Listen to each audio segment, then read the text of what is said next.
We're starting a little late today. Had some technical difficulties. 20 minutes on the phone to tech support to some guy in the night shift in Mumbai, India. It just seems like a year. I'm kidding, of course. I am your host, Ronnie Wright. On the other side of the glass, the Tonto to my Lone Ranger, Ryan, behind the controls. Here in the middle, we're going to have plenty to talk about from the perspective that everybody's wrong. Nobody has a clue to what they're talking about, and the Earth would be a much better place if a giant asteroid hit it. So whether you believe that the music and the arts are worthy of federal funding, whether you believe that the preacher in the movie Footloose was the hero of the story, we're going to have a little bit of something for everybody and everything for nobody. You can join the conversation before, during, after the program by joining us on Twitter at Hey Ronnie Wright. You can email us directly at heyronnywright@gmail.com. You can watch replays on the Harrow Broadcasting Services website or Harrow Broadcasting Services YouTube channel. All right, let's get to the middle of this fucker.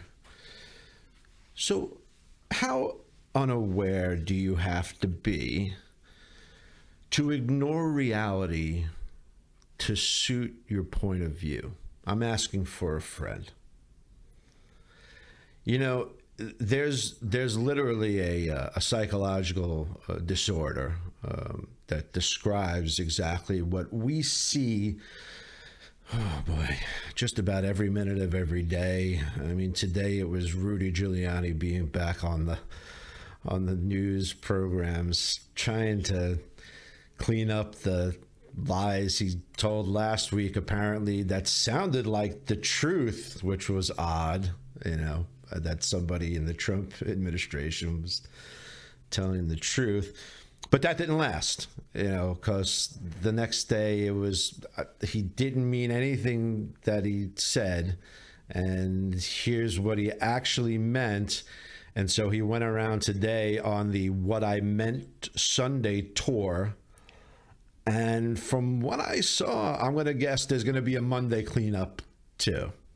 So what is it that makes people be able to rationalize ignoring facts or truthful statements to suit their point of view? This is actually called cognitive dissonance. And you might have heard it. I know people online like to throw it around as some kind of an insult, to whether it's Trump people yelling at libtards and liberal people yelling at Trump fuckers. But really, there's a definition in medicine, and I'm not a doctor, though I have played one on TV. Well, a medical examiner, but close enough. And it goes like this. Cognitive dissonance is the mental discomfort, also called psychological stress, experienced by a person who simultaneously holds two or more contradictory beliefs, ideas, or values. The occurrence of cognitive dissonance is a consequence of a person performing an action, like going on Fox and Friends, for instance, performing an action that contradicts personal beliefs, ideals, and values, and also occurs when confronted with new information that contradicts said beliefs, ideals, and values. That's a lot of medical mumbo jumbo, so let me give it to you like this. You're a decent person. You have a wife, you've got kids, a family, a job. You believe and you teach your kids that they shouldn't lie, that they shouldn't cheat, shouldn't steal. And thank you for doing that. And you believe that in your core as well, because your father and mother taught you that, and their father, and you're from good stock, and thank you. But you voted for Donald Trump, and that's fine too. But you want to continue to support Donald Trump. But when you're faced with almost overwhelming facts that the guy lies, cheats, and steals, it becomes that cognitive dissonance that kicks in. You start feeling a little funny, that it can't be that you're a good person and you don't like people who lie, cheat, and steal, but the person that you like lies, cheats, and steals. So, you know, what happens is you start having these days where you feel uncomfortable because you're watching the news. So now you watch the news that only tells you the facts that align with your opinion. And you have conversations with someone who point out Trump's lies, and you just walk away from them. You know, you look at the people at law enforcement, justice, FBI, federal prosecutors, judges, and they've showed this professionalism in laying out facts in a case and investigations that the president's incorrect or he lies, and you're not going to listen to that. The news becomes fake. Your friends become ex-friends. The judges and law enforcement are complicit in conspiracy. You know, it becomes almost untenable. It becomes where you just have to live in this little bubble, or else that reality is shattered. And, you know, I had a friend who used to complain about, you know, the whole world is fucked up. Everybody's crazy. You know, this whole, you know, everything is just crazy. And he said it all the time. And finally one day I said to him, I say, you know what, man, listen to me. I love you, brother. But maybe it's not the whole world. Maybe the whole world's not crazy. Maybe it's just you. So there's a fable called The Fox and the Grapes. You probably heard it by Aesop, you know, Aesop's fables. It's an example of cognitive dissonance and the way that people try and reduce the subversion of their own rationality. And it goes like this. A fox sees these grapes hanging high on the vine, and he wants to eat them, you know, because they're grapes. But he can't reach them. He try as he may. He can't jump high enough. He can't climb the vine. He can't get to them. So he decides, you know what? The fruit, it's probably not worth eating anyway. They're probably sour because they're not ripe, and you know, I didn't really want them anyway. And that literally gave rise to the term sour grapes. So, you know, people who just sit there and say, all presidents lie, everybody bullshits, you know, everybody's, you know, friends with Russians, and everybody has hookers pee on beds and pay off porn stars. You guys are just, you know, you guys are crazy. So listen, I voted for Bill Clinton. I voted for him twice, voted for him proudly, not a problem with it. When he said, I did not have sexual relations with that woman, you know, when he was talking about Monica Lewinsky. Well, I believed him. What was not to believe, right? Until facts. You know, then they had people who, you know, Monica Lewinsky came forward and she had friends to corroborate, and they had DNA on her dress. Hey, you know what? Then I said, oh, well, the fucking guy lied. There you go. It was pretty simple. It was hard for me to discard facts. And so when it was presented to me that the guy lied, I said, well, that's disappointing. He's a fucking liar. Good thing he's only got it was 98, so he only had 2 years left or whatever. And so it was like, you know, you did a decent job, but that was fucked up. You could have just said, I got a blowjob, and it would have been the end of it. I mean, this guy, well, we won't even compare the two, but just the same. It was easy for me to accept facts once they were given, because I don't suffer from cognitive dissonance.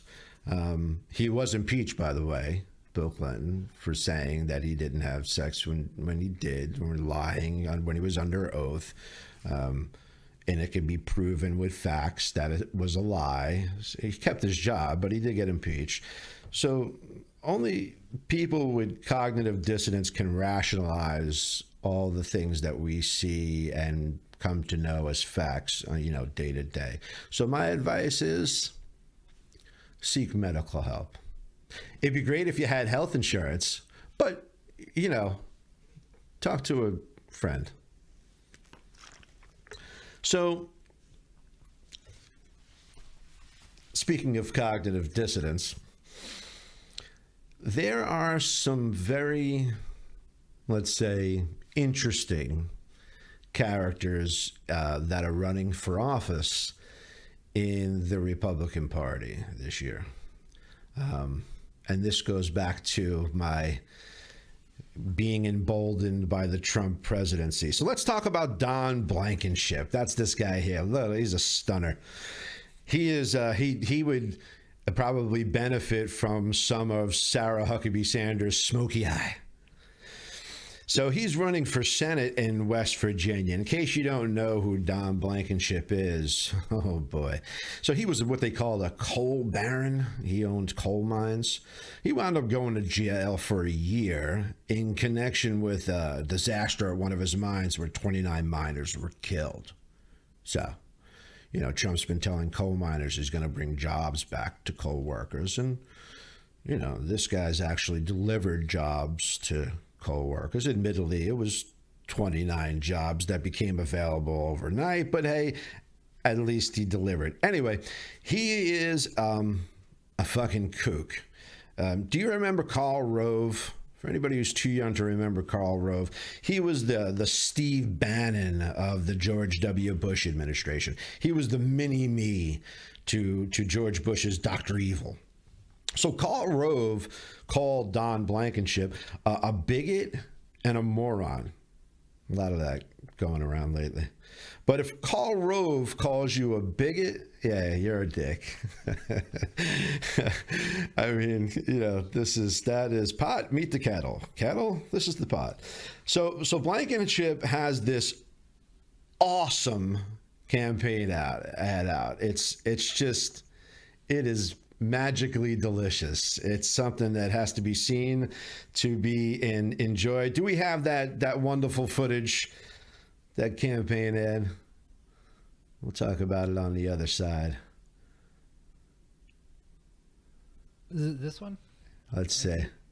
It's the asshole of the week. No, not the asshole of the week. There is a link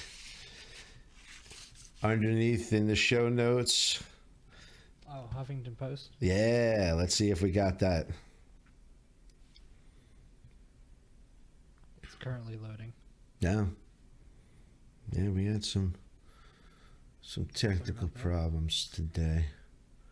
But we'll get it straight. This ad is just... Liam Donovan posted it? Who's it? Pro-life candidate, NRA member. Yeah, that's the guy, man.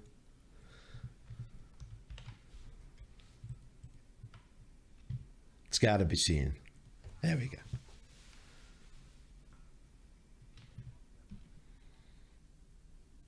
Where's the sound on that?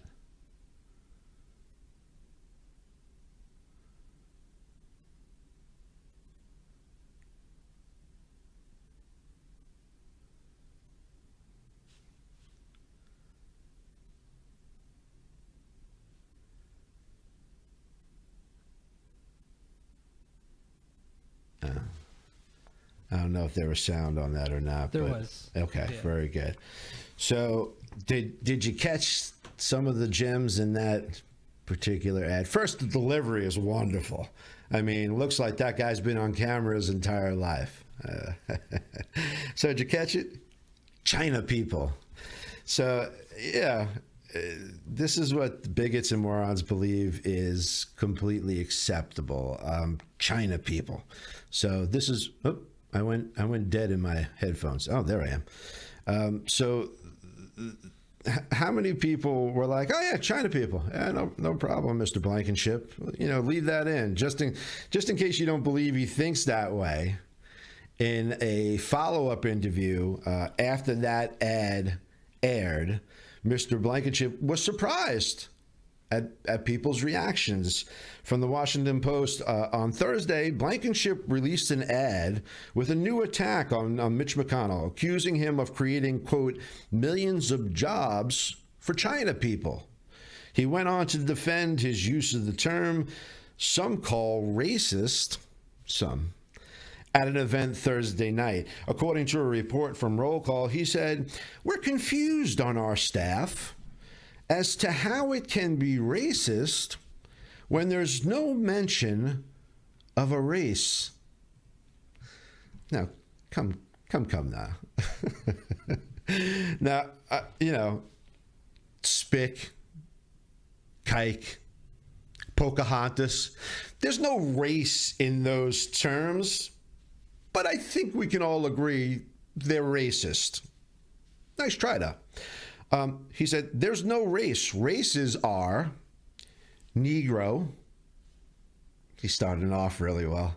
Negro, white Caucasian, which is super white. You're white and Caucasian at the same time. Hispanic, ding, ding, ding. He got that right. And Asian. Asian. He knows the term Asian, but he said China people. Quote, there's no mention of a race. I never used a race word. This is wonderful. This is the age that we live in now. I can literally play you back all day long and listen to the racist terms that you use. But okay. So, and, I know the word kike, but I say Jew. I know the word wop, but I choose to say Italian. I know the word senator, but I choose to say moronic bigot. Because let's be honest, that's what this guy is. Also, there was a Cocaine Mitch reference at the end there. Did you catch that? That's speaking about Mitch McConnell. No one's sure what that means. But the fact that he said, we'll get rid of Cocaine Mitch for the kids with 2 3-year-olds in his arms was just the icing on the cake. I mean, hey, Grandpa, what does cocaine mean? Yes. So he's your Senate candidate in West Virginia. Don't forget to vote. Fucking people. Oh, my God. All right. So speaking of assholes, it is time for our weekly segment, Asshole of the Week. We want to welcome our first major motion picture sponsor here on The Middle. Why don't we go ahead and play that little clip there? Now, except for the ratty stash and the pork chops, you're pretty clean shaven for a kid who lives in a trash can. No? Well, I don't need to shave because it don't grow in right here and right here. Now, you're telling me that you were so ingrained with white trash DNA that your facial hair actually grows in on its own, all white trashy like that? I don't know what you're saying, but that's what's going on, yeah. Of course, we're just kidding. That was a clip from Joe Dirt. And our asshole of the week is Dennis Miller, who was pictured in that clip. A former comedian, is that he was once funny. That was him in the last film he did that made money. Obviously a wildly successful career. Now he tours the country with another hilarious guy, Bill O'Reilly. Oh, that's got to be a laugh riot. So earlier this week, of course, there was the tsunami of outrage against the comedian at the Correspondents' Dinner, Michelle Wolf, who told lots of truthy jokes about the people in the room. I mean, they've been doing this for, 50 years or something like that. And why anybody should be shocked that a comedian roasted some of the people in the room. But, fake outrage goes a long way. But in this day and age, to defend a president who says outrageous shit every single day by beating up on a comedian who was hired to be comedian, which, they tell jokes. Not Dennis Miller, however, because Dennis Miller tweeted out, what a horrid human being Michelle Wolf is. I'm going to read up on her over the next couple of days, and I will have a few brutally mean jokes about her by Wednesday. What? What kind of that's like, hey, you know what, asshole? I'm going to fucking kick your ass as soon as I go to the gym, work out, and build up some muscles. You stay right there. I'll be right back. I mean, so you can imagine the Twitter sphere fucking blew up on this ridiculous tweet. I mean, come on, man. If you're going to say something, make it funny, make it count. Don't tell me you're going to study.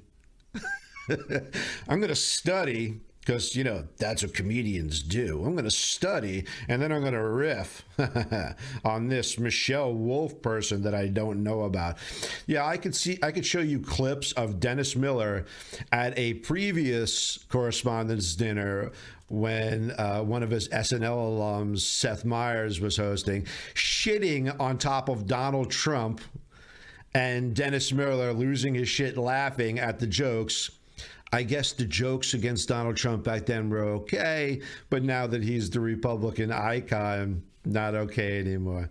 You know what? Get a fucking sense of humor again, Dennis Miller. Hey, maybe they'll make a Joe Dirt 3. Here's hoping. Fucking jerk off. All right, May 4th, of course, was, it has become Star Wars Day. May the 4th be with you. So the Rebel Scum actually has a real-world equivalency in the hashtag resistance crowd. They also literally call themselves Rebel Scum. You can find them throughout the Twitter sphere, resisting the dark side, starring Donald Trump as Emperor Palpatine, Mike Pence as Darth Vader, and Mitch McConnell, shockingly, as Cocaine Mitch. Guest appearances by Rudy Giuliani and the Stormtroopers, and Sarah Huckabee Sanders as Chewbacca. So let's look at some celebrity deaths this week. Burning Man co-founder died at 70 years old. Larry Harvey. His whimsical decision to erect a giant wooden figure and then burn it to the ground. How tripping were you to come up with that idea? Let's go to the desert and burn a stick figure. He created the counterculture celebration known as Burning Man. I don't know about counterculture. Maybe when it started, but now you got to pay like $700 for a ticket. So I'm not sure how much the counterculture is involved. Also, George Michael's family, they're asking people to remove flowers, photos, and other tributes from outside the singer's two homes. He died December 2016, but since his death, people have been leaving all these things outside his two homes, and they're just worried about, the memorial shitting on the neighbors and all that good stuff. So they want people to stop. So, stop leaving flowers from Michael. It's sad, but he's gone. All right. I don't need my warning. I'm going to go ahead and jump into my close here. So this week, we're going to talk about leadership in this world, the lack thereof. So what does it mean to be a leader? There's a lot of great examples, thousands of quotes, millions of memes, countless books and programs that are meant to teach leadership. But what is it, and how do we define it? I think as a standard for our purposes, let's use the leadership as explained and conveyed in the United States military. Also, what's the difference between leadership and command? The military answers that as well. Military leadership is the process of influencing others to accomplish the mission by providing purpose, direction, and motivation. Command is the authority a person lawfully exercises over subordinates by virtue of his rank and assignment or position. So as much as we have a president who by virtue of his rank and position is lawfully in command, do we have a leader?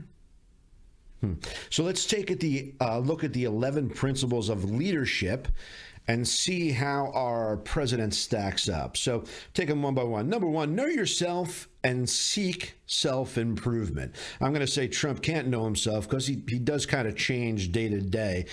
And seeking self-improvement, hey, look, if you're the best, you hire the best people, you've got the best words. I don't think there's anywhere to go from there, right? So fuck self-improvement. Be technically and tactically proficient. Well, Donald Trump never worked in government. He lacks the basic knowledge of institutions, constitution, diplomacy, long-term goal planning. So he technically doesn't know shit, which makes him tactically tits on a bull, basically fucking useless. Develop a sense of responsibility among your subordinates. So, if by responsibility you mean feel responsible to cover up and defend Trump at the risk of your own reputation, livelihood, and maybe even your freedom, then check. Make sound and timely decisions. So this guy changes positions during the same sentence. It's happened over and over again. I don't even think there's enough examples. There's too many examples for me to go through. I would take up the whole show. Set an example. That's number 5. Set an example of what not to do is what I'm going to say. Number 6 is know your people and look out for their welfare. So he gives people nicknames like Jeff Sessions is Mr. Magoo and Rod Rosenstein is Mr. Peepers. So I guess he knows his people. Looking out for their welfare. Well, over 40 senior White House officials have left in 15 months. Not to mention the ones who stay or are facing huge legal bills because they stayed. So not really along the lines of looking out for their welfare there. Keep your people informed. So tune into the daily press briefing whenever you can and just watch the flamenco dance of lies performed each day to cover up what the president said that nobody was aware he was going to say. So count the amount of I refer you to, the president's words speak for themselves, I have nothing further to add. So, no, they're not informed. Donald Trump is treated very unfairly. So number 8, seek responsibility and take responsibility for your actions is a definite no. I mean, he blames crooked Hillary, lying James Comey, fake news, everything's a witch hunt. Yeah, so seeking responsibility and taking responsibility is a no. Ensure assigned tasks are understood, supervised, and accomplished. He doesn't understand the task. He needs the supervision. Other than a tax cut for corporations, not really that much accomplished. Train your people as a team. That's number 10. A team would imply they make a coordinated effort, and that's just not the case. So 11, employ your team in accordance with its capabilities. Seeing as how he has more firings and resignations, people investigated, walked out by the Secret Service, denied security clearances, pleading guilty to crimes, I'm saying they don't have any capabilities. Look, we've had the great good fortune to be blessed with amazing leaders in American history, from our founding fathers like Washington, Jefferson, and Madison, to leaders of color like Cesar Chavez, Frederick Douglass, and Dr. Martin Luther King. We've had breakthroughs by leaders in their fields like Thomas Edison, Henry Ford, and Alexander Graham Bell. There have been leaders of social change from Susan B. Anthony to Rosa Parks, captains of industrial might like Andrew Carnegie, John Rockefeller, J.P. Morgan, to visionary leaders of things to come from George Washington Carver to the Wright brothers to Steve Jobs. All these people and thousands, millions more are what make America great. They embody what we mean when we say in America that we're all endowed with unlimited potential and opportunity. All these names that you know, great figures in American history, shared some, many, or even all of the values from that 11 leadership principles list. They are what has, does, and will continue to make America great by their words and their deeds, not by a slogan on a hat. And that's all we have for this week's The Middle. We will catch you next week. For Ryan Behind the Glass, for me, Ronnie Wright, we will see you next time. I know that you were straight out of suicide.